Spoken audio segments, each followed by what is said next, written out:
with another episode of Local Roots. I'm Todd Studer. So happy for all of the wonderful comments that you've been giving me since we got this started, and encouraging words. And I'm very grateful of everything that has happened so far, and I'm looking forward to continuing on and, to be honest, finding out what this show is really going to become. I am a big believer that you do not have to have everything figured out to get started. Yeah, it feels like maybe you should, but no, there's some things you don't know and you don't learn until you actually get going again. And that's kind of what this show is all about. It's going to keep growing. It's going to keep evolving. We are still going to get more and more nonprofits on, and we have more interviews coming up later on this week and again next week that we'll be bringing you, including today's interview is going to be with Stacie Kinney. She's the executive director for the Western Iowa Development Association, and that conversation is going to be coming up in just a little bit. In case you hadn't heard it yet, go back to yesterday's show when I had a chance to go to Minden and sit down with Mayor Kevin Zimmerman, and Kevin was kind enough to host me in his own shop right where his new house is being built. And I was very grateful for that. And I know that he's got a lot of projects still going on. Growth is continuing. The reconstruction is going on in Minden. A lot of folks have really poured their heart and soul into bringing Minden back to life. And it is. There's a lot of things up there right now. And Stacie and I are going to talk about that too.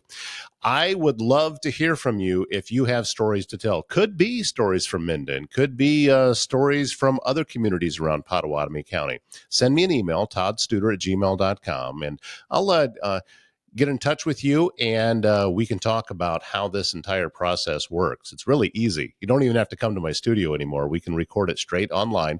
All you need, the best way is a computer with a webcam, but it also works with just a smartphone. I've done a lot of interviews that way, and they turn out really well. So give me a jingle, and by jingle, I mean email. Again, toddstuder@gmail.com, and I'd love to talk to you. This is Stacie Kinney. She is the executive director of WIDA, which stands for Western Iowa Development Association. Stacie, you are a wonderful person to come on the show and talk about everything that's happening with WIDA, and also you've been so instrumental as we've gotten this show launched of getting information to me, letting me know what's going on out there that we can then pass on to other people. So very grateful for everything that you have done so far. And I'm looking forward to this conversation because I'm going to learn a little bit more background, I hope, anyway, from what it is that you do. So thank you so much. Thank you. Thank you so much, Todd, for letting WIDA be a part of your show and program. You're also doing great things out there. I'll just give you everyone a little briefing on my past. For 28 years, I ran a small business myself as a photographer in Omaha, and 16 months ago, when I was approached by a dear friend, about this Western Iowa development position, I was like, what? And the more I looked into it, I was like, this is incredible. I'm like, there is so many great things happening in our rural communities that personally, I'm still learning. And with that being said, it's taken me to a great level with my photography, my small business, and showing the great support that our communities have in these rural areas. Quality of life is very important, and keeping it alive through social media, Instagram, Facebook, photography, video, podcasts. People need to know what's going on, and there's no better way to get it out there than what we are all doing. I mean, we're better together. There's so many great organizations that, if we all work together, we're all going to build it the way it should be built, because our rural communities, I personally feel, and I'm sure everyone else does, they deserve the best. Yeah, I think you're exactly right about keeping people informed about what's going on, because as we are in these different communities, and we can start to think that everyone knows what we've been doing for so long, but that's not the case. There are so many great events and activities that go on, and your focus obviously is Potawatomi County, but if you take a look, and they're everywhere all across the state. I have, as an example, up in north central Iowa, there's a town called Ackley that a lot of people don't know have a sauerkraut days. And where would that come from? But these are things that are important to specific areas, and we have our own here, whether it be events, whether it be nonprofits or small businesses that either have been around for a while or just getting going. And that's what you are doing, is getting that information out to a wider audience that hasn't happened before, and that's where growth can come from. Absolutely, absolutely. I mean, I'll just kind of touch on a couple little, not a little events, they're huge events. I mean, in Avoca, every September they hold, it's called the Longest Table. And right when I started on with my role, that event was happening. And I said to my husband, let's go check it out. And out of Harlan, Iowa, they have Milk and Honey, and it's farm to table. They bring in live music. They set up, close off the street. There's 100 people sitting there under the stars, having a wonderful dinner, listening to music, and really feeling the community love. And there's no better way to get out into the country and really feel what it's all about than the Longest Table, in my opinion. And to touch on another one, Trainer Days, for example, Mike Holton, he's a city administrator. He asked me to be a barbecue rep. So I'm like, okay, what is this going to entail?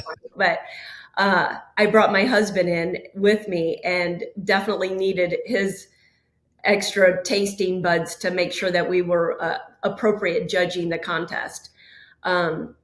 Carson, for example, they have a Christmas in Carson, and they have a soup dinner, and they bring in hundreds and hundreds of different people in the communities. And it's incredible. It's incredible to see all these communities light up during each one of them are important roles within Potawatomi County. My experience when it comes to small communities all across Southwest Iowa, including Potawatomi County, was back during my sportscasting days. That I was at all the schools and going and doing broadcasts from there.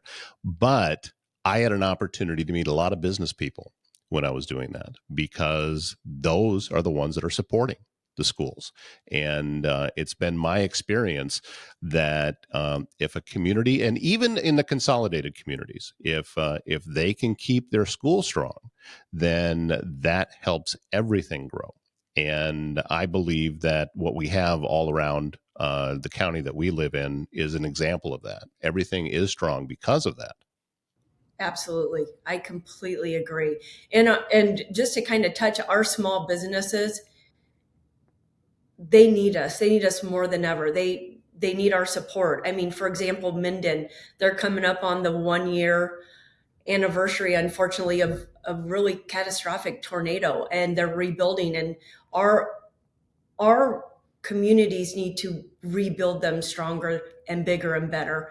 And Susan Miller, she's a board of supervisors, that she's really working on that, along with Kevin Zimmerman, the mayor, to make sure that people come back to Minden and know, the bowling alley's open, the grocery store's open. Get the word out. I mean, if it's stopping into Minden and going into the grocery store and buying a gallon of milk to keep their doors open, or going to the bowling alley and having one of their hamburgers and fries that are personally the best. Oh, that's what Kevin Zimmerman was telling me. He said the food is really good there. Delicious. Very, very good. But tell your friends about it. Get out there. Get out of your comfort zone and, take a little road trip to our rural gems, as I like to say. What the platform that we are on right now in this particular medium of being able to do these kind of things online, I think is helping.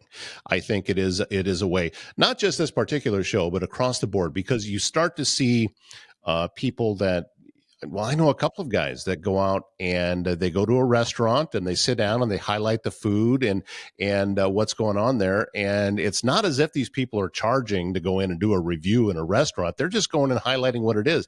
And we have all across the county, we have so many great places to eat that and it's getting highlighted from this, and then it spreads out even farther and more people can see it. And people ask me frequently, about something going viral. None of us know. We can't figure it out. Otherwise, everything we did would go viral. So, but that can happen. And then the next thing you know, you're getting a lot of folks into a restaurant, which grows a community. And that's what I'm wanting to highlight with this show, and to be able to show of the lives that are going on and the stories that are happening. It's, I think, is getting better and better as we continue on. I agree, and people will make that drive if it's a destination that they're doing great things. Mm-hmm. People want to support local businesses. I mean, for example, we last year, Alicia Hess with the Occasional Collective out of Trainer. Mm-hmm. I can't go without talking enough about her. I mean, she had this vision of doing a rural passport, and she approached me, and I'm like, what a great idea. I'm like, it's right up WIDA's alley to say, like, let's grow this. Let's get people out of their comfort zone into these little communities and take their passport. And I had so many businesses in Omaha like reach out to me and say, what is that? Didn't even know that was going on. And sales within our rural communities really increased over the summer months because people were getting out and saying, I want to see what's out there in our rural Iowa areas. So I've talked with other people about this too, and this is what I know about all of the small communities in Iowa. Yeah, you can get to a few where they're kind of inclusive and they're like, stay away. But for the most part, and I don't know of any that are around here that are like that. It is, if you want to be here, we would love for you to be here.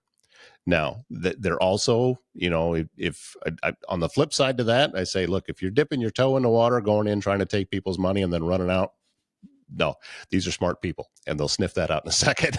but if you want to be there, very welcoming, please come. Yes, I totally agree. And just so everybody kind of knows, I'm going to grab a big, huge picture of WIDA. I mean, I'm a photographer. I'm always out there. I'm snapping pictures. I think that, video photography, it tells a story. People want to see, like, who is that behind that Frosting Ink in Walnut, Iowa, or Be Restored? They want to say, oh, that's Kim Kanata. I know she makes great cupcakes, but now I can, put a picture to that cupcake. So follow us on Instagram, follow us on Facebook, and our newsletter. I mean, we do a quarterly newsletter, and we still do print. I mean, a lot of people in our rural communities, they want to hold that piece of paper. So our city clerks are kind enough to have it at any city office to pick it up every quarter. So, yeah, I think that the print version of that newsletter is a wonderful example of what I tell anybody, that if somebody comes to you with any kind of marketing idea and they say you should only do us, they're lying. That's not how it works. It needs to be several different things working together, and print's one of them. And the fact that newsletter, and you can hold it and it's tangible, it makes it real. And okay, WIDA does exist because I can hold something in my hand, so I can see some of the benefit that I'm getting from it. I wanted to ask you about encouraging others to become members of WIDA, and why they should do that. I know the answer to that, but it comes a lot better from you. Well, I personally think the benefit of becoming a member is that I'm bringing all of our rural communities together under one platform. And we have great things coming up in 2025 to bring awareness of what is out there. Someone in Avoca might not know someone in Trainer, and bringing our small businesses together to show, like, hey, like I said in the beginning, we are better together, we're bigger together. And at the end of the day, community growth is what we want to thrive in. It's and I think that Minden is experiencing this right now as they're rebuilding and also growing at the same time. That growth with purpose is what's happening there, and it's what's happening in a lot of places because you don't want to lose what makes your community what it is. And but that's they're being very methodical and purposeful about what it is that's going on, and that's why I think that you know Minden is a great example of what happens when the worst thing in the world happens, and then how do we actually come out the other side better than the way we were before?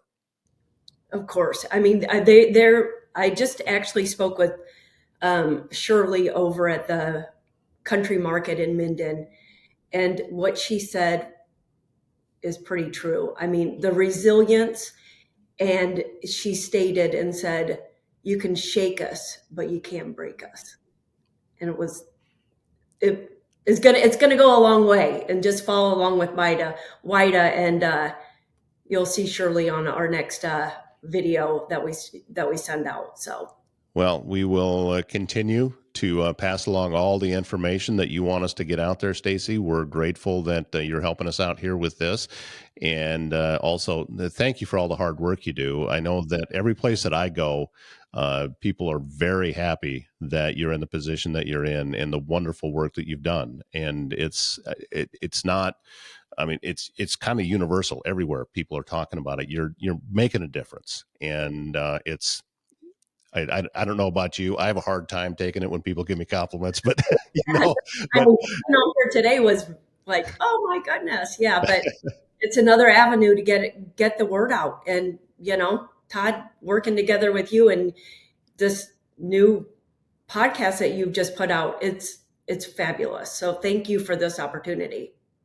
well, and we'll be talking again real soon. Thank you so much for your time, and we got more to do today. We better get at it, huh? Absolutely. Yeah. Follow us on Facebook or our widaiowa.org. You can also find some great highlights. As business owners know all around the smaller communities, not just in Potawatomi County, but everywhere, that relationships are even more important when you're doing business in a small town as opposed to a much larger community. And that's what doing things online can help you with. And as Stacie was talking about, being able to reach people either through this type of medium or maybe it's just pictures online, but it's a way for you to be able to stay in touch with folks who may already be your clients or maybe folks that you want to be your clients. So I encourage you, whether you want to think about getting a podcast started, maybe coming on this show or whatever it is, give it some serious consideration and understand that you don't have to be perfect when you start. I say it all the time that it's a learning process. And I'm going to make it into a t-shirt that says, be willing to suck for a while. It's okay. I don't know of anything that I've ever learned in my life that I learned because I did something right. If I did it right, I already knew it. It's when I do it wrong that I learn. And that's how this process is. When I first started doing this type of stuff, well, I'll tell you what, I'll take you back to, was it 2019, I think, when I first formed my company and went to the courthouse and filed paperwork. And the idea was I was just going to do voice work. And the thought was mostly audiobooks. And I did record quite a few of them. I think over 200 are out there somewhere. But I thought that that was going to be what it was that I did. And then a friend of mine talked to me about real estate videos. And I thought, well, why a video? Maybe we could just do a slideshow and we can put movement on the slides and then I could write a voiceover for it and we can put some music with it. And it's kind of like a video that way. I mean, the pictures have movement. And I did that for a little while and saw some success with that. And then podcasting came up. And it was actually an old acquaintance from high school that first mentioned it to me about podcasting. And I just dismissed him. I said, nah, I'm not doing that. Boy, was I wrong. I was so wrong about just dismissing that idea. And the very first one that I did was with the Council Bluffs Area Chamber of Commerce. And we put this podcast out once a month. It was called Chamber Chat. And I think those podcasts still exist out there. They're only audio podcasts. And from there, it started to grow. And we picked up a real estate agent, and then we picked up a real estate association, and then another chamber of commerce, and a lot more podcasts started coming on, and things just grew from there. And I learned that my belief first that podcasting was, just a waste of time. Well, that was wrong. My belief that audio podcasts were really all that was needed because nobody has time to watch video anyway.